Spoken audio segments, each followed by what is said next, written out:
Welcome back to my Be Kind to Your Mind series. Today we'll be reading the story of Noah and his first flight, learning that our relationship with our own bodies should always be a good one. It was a crisp autumn morning when Noah woke up in his nest. He stood up, shook the damp off of his feathers, and poked his head out to evaluate the day ahead. Next to Noah was his older sister, Ava, a beautiful red-breasted robin. But unlike Noah, she oozed self-confidence. "Good morning, are you ready to fly today?" asked Ava. Noah was filled with dread from the tip of his toes to the end of his beak. He wasn't ready to fly yet. Not yet. He looked down at his little round tummy and his little legs, telling himself that his wings were just not strong enough to carry his plump little body.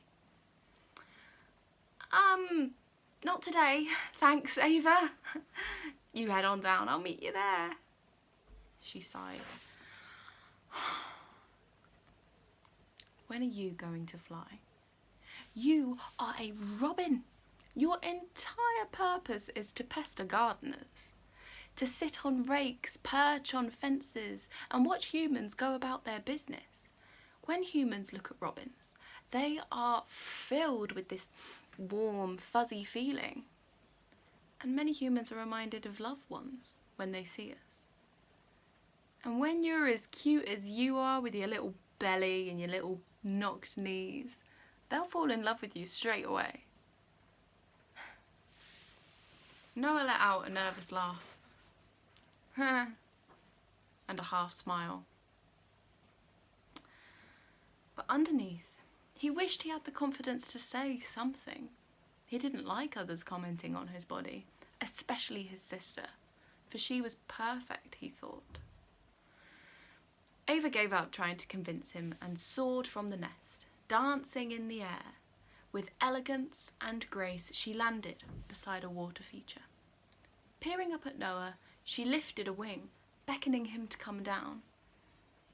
Noah took one step, and another, closer to the edge of the nest.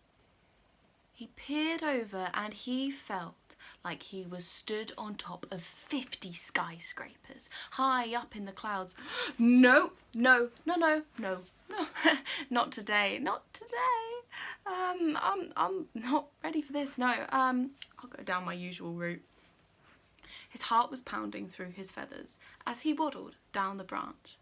He jumped to another nearby branch and then to another. He bounced from branch, to leaf, to twig, to a pebble, to a stump, to the ground. Ava had watched him and was stood, wings on hips, eyebrows raised. "Just not ready," Noah said. "But why? All of your baby down and feathers is gone. You'll be fine, you'll be safe.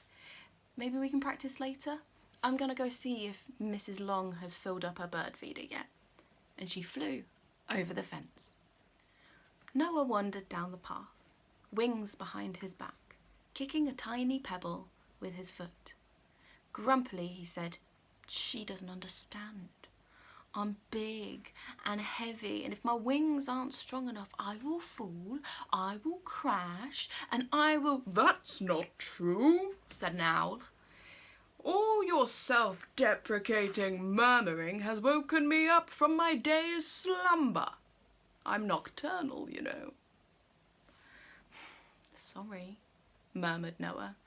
"Now, would you look at me, I have a massive head, and quite a large body too. I actually have very long legs as well, but they're hidden by my feathers. I have a very big body, and my wings can carry me. Because they are designed to. Your wings are designed to carry your body too." "Maybe," said Noah. "But even so, I don't like the way I look on the outside." The owl put one big long wing around the tiny little robin. "My dear boy, Your body is the one thing that will stay with you for your entire life. You might as well learn to love it. I'm heading back to bed. The owl flew back to where he was perching on the tree. Do not disturb my slumber again. I'm exhausted and I've got a hunt tonight. Noah sighed, continuing to kick his pebble, muttering to himself, quietly. Okay, so my body may be designed to carry a normal-sized robin, but surely my big tummy is going to put me off balance. And I'll fly lopsided, or I'll fall, or I'll... That's not true, said Stacy the pigeon. She attempted to land in front of him, stumbled over, got back up, and hobbled over to Noah. Stacy was once bitten by an angry, hungry dog. She lived to tell the tale. However, the accident left her with only one leg, and with a couple of feathers missing. I can still fly, and I am completely unbalanced. What's so wrong with your body, eh?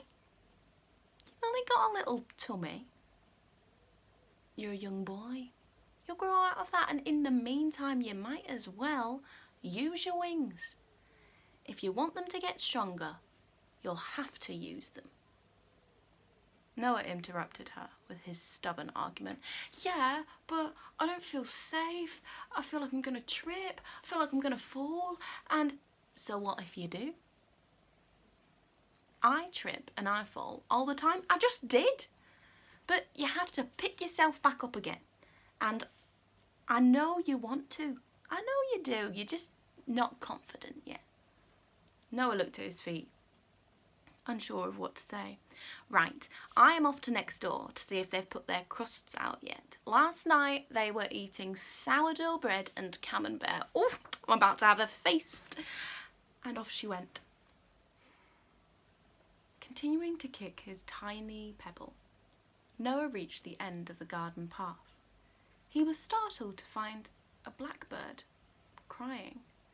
The sound of the pebble startled her, so she whipped her head around to look at him. Hello, said Noah awkwardly. Are you okay? The blackbird sniffed.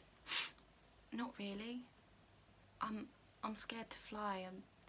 My brothers pushed me out the nest this morning and I wasn't ready, and now I never want to try and fly again.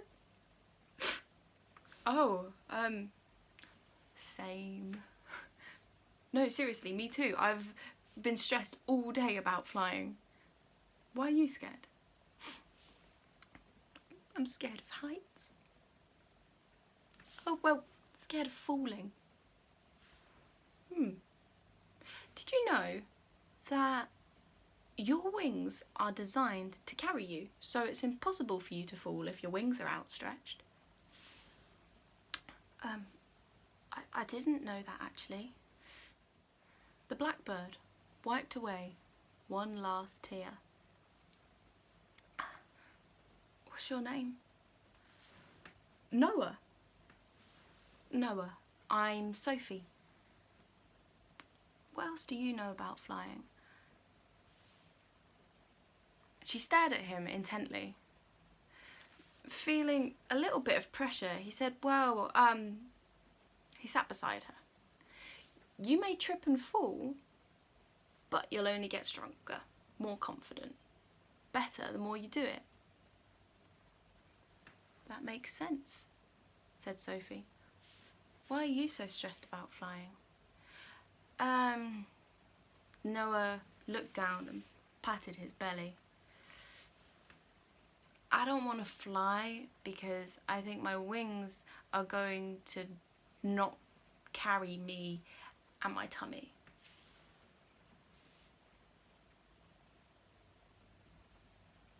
What? Noah! It's totally normal to have a bit of a tummy, especially when you're young. Your body needs room to grow.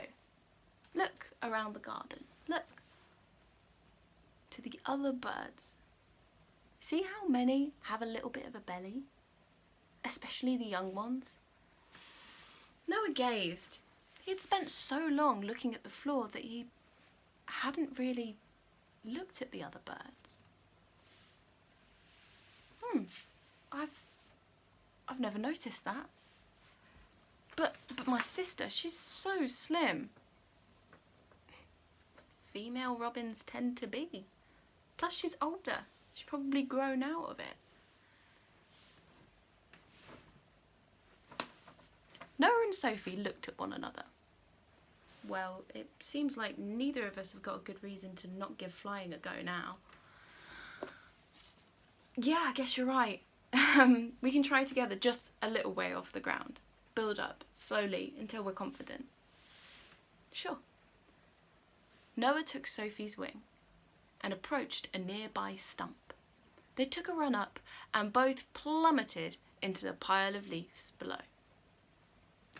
We have to do it again. Yeah. Keep trying, and you never get anything right on the first time. Exactly. They walked up to the stump and jumped again and plopped again.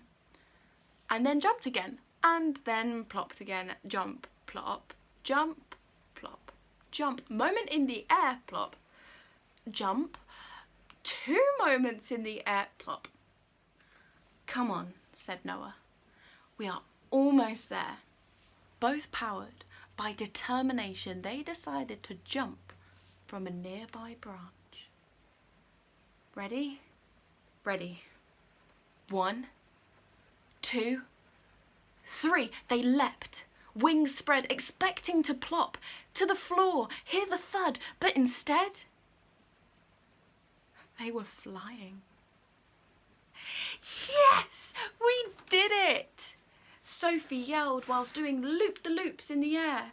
It's beautiful up here. I'm not going to fall.